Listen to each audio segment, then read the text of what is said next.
মালদ্বীপ সফর বাতিল করছেন ভারতীয়রা। লাক্ষাদ্বীপ নিয়ে চরমে সংঘাত। নরেন্দ্র মোদীর লাক্ষাদ্বীপ সফরকে কেন্দ্র করে চরমে উঠল ভারত এবং মালদ্বীপের কূটনৈতিক চাপানউতর। পরিস্থিতি এমন পর্যায়ে পৌঁছেছে যে ভারত বিরোধী অবস্থানের জন্য বহু ভারতীয় মালদ্বীপ ভ্রমণ বাতিল করে দিয়েছে।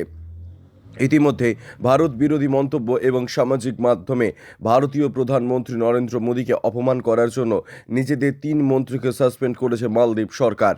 ঘটনা সূত্রপাত কয়েকদিন আগে নরেন্দ্র মোদীর লাক্ষাদ্বীপ সফরকে কেন্দ্র করে। লাক্ষাদ্বীপ সফরের সময় সেখানকার প্রাকৃতিক সৌন্দর্য এবং বিভিন্ন সামুদ্রিক বিনোদনের ছবি নিজস্ব এক্স হ্যান্ডেলে পোস্ট করেছেন প্রধানমন্ত্রী নরেন্দ্র মোদী। এরপরেই লাক্ষাদ্বীপ নিয়ে ভারতীয়রা তো বটেই, বিদেশি পর্যটকদের কৌতূহলও উল্লেখযোগ্যভাবে বেড়ে যায়। বলা ভালো, পর্যটনের ক্ষেত্রে মালদ্বীপকে কড়া চ্যালেঞ্জ ছুড়ে দিতে শুরু করেছে লাক্ষাদ্বীপ।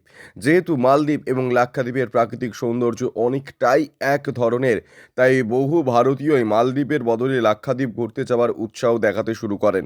নরেন্দ্র মোদীর লাক্ষাদ্বীপ সফরের সময় কূটনৈতিক বিশেষজ্ঞরা দাবি করেছিলেন মালদ্বীপকে চাপে ফেলাই প্রধানমন্ত্রী লাক্ষাদ্বীপ সফরের অন্যতম উদ্দেশ্য। কারণ বর্তমানে প্রেসিডেন্ট মোহাম্মদ মুজিবুর নেতৃত্বে যে সরকার মালদ্বীপ ক্ষমতায় রয়েছে তারা চীনপন্থী হিসেবেই পরিচিত। গত বছর নভেম্বর মাসে মালদ্বীপের নতুন জোট সরকারের ক্ষমতায় আসার পরেই নয়াদিল্লির সঙ্গে মালদ্বীপের সম্পর্কের অবনতি হয়েছে। বরং পূর্বতন প্রেসিডেন্ট ইব্রাহিম মোহাম্মদ সোলিহ অনেক বেশি ভারতপন্থী ছিলেন বলে পরিচিত ছিলেন।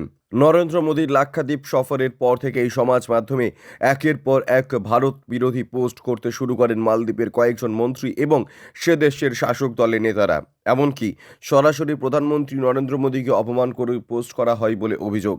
বিষয়টি নয়াদিল্লির যেমন নজর এড়ায়নি, সেই রকমই বহু ভারতীয় মালদ্বীপের এই ভারত বিরোধী অবস্থানের বিরুদ্ধে ক্ষোভ উগরে দেন।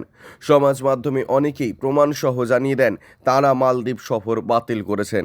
ব্যুরো রিপোর্ট, ইউজে নিউজ।